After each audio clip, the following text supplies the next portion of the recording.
Hello everyone. My name is Pratik. તો આજે આપણે નિફ્ટીની મોમેન્ટમ જોઈએ તો નિફ્ટી આજે અરાઉન્ડ 3,000 પોઈન્ટની સારી એવી મોમેન્ટમ આપી છે. 2,000 પોઈન્ટ ડાઉન આવ્યું છે, પાછું ત્યાંથી 1,000 પોઈન્ટ ઉપર ગયું છે.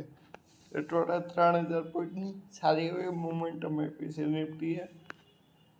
હવે આપણને એવું લાગતું હતું કે બીજેપીની સરકાર બહુ વધારે પડતી સીટોથી આવશે અને એ ન્યૂઝના આધારે માર્કેટ અહીંયાથી ઉપર જશે.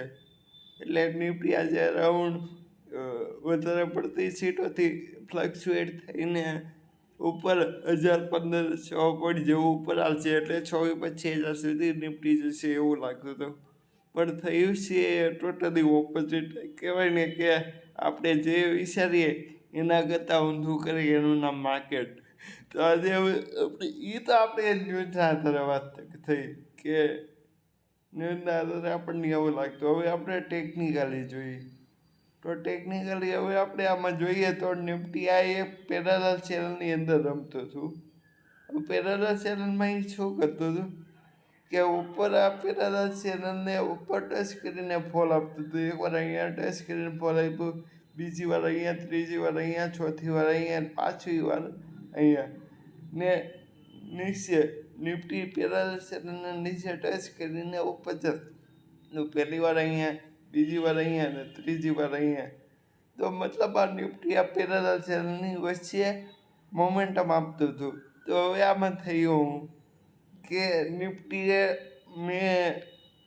મેના દિવસે ટેલિગ્રામ ચેનલમાં મૂક્યું હતું કે જો નિફ્ટી હવે આ પેરેલલ ચેનલને બ્રેકડાઉન આપશે તો અહીંયા સારો એવો આપણને ફોલ જોવા મળશે. પણ એને અહીંયા બ્રેકડાઉન ન આપ્યું ને એને અહીંયાથી સપોર્ટ લઈને ઉપરની સાઈડ સારી એવી મોમેન્ટમ આપી. અહીંયા પેરેલલ ચેનલને ટચ ઉપરની સાઈડ ટચ કરીને પાછો ફોલ આપ્યો.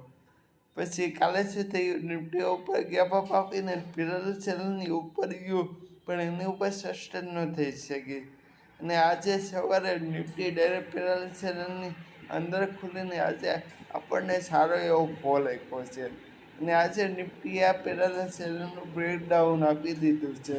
હવે ટેકનિકલના આધારે હું અહીંયા કહું તો નિફ્ટીમાં હવે આપણને અહીંયાથી સારો એવો ફોલ જોવા મળી શકે છે. કેમ કે આ નિફ્ટીનું પેરેલલ ચેનલનું ફ્રેશ બ્રેકડાઉન છે ને આ ફોલ બહુ મોટો ફોલ આપી શકે છે અહીંયાથી. હજી આજે સારો એવો ફોલ આપ્યો છે ને હજી મોટો ફોલ જોવા મળી શકે છે નિફ્ટીમાં.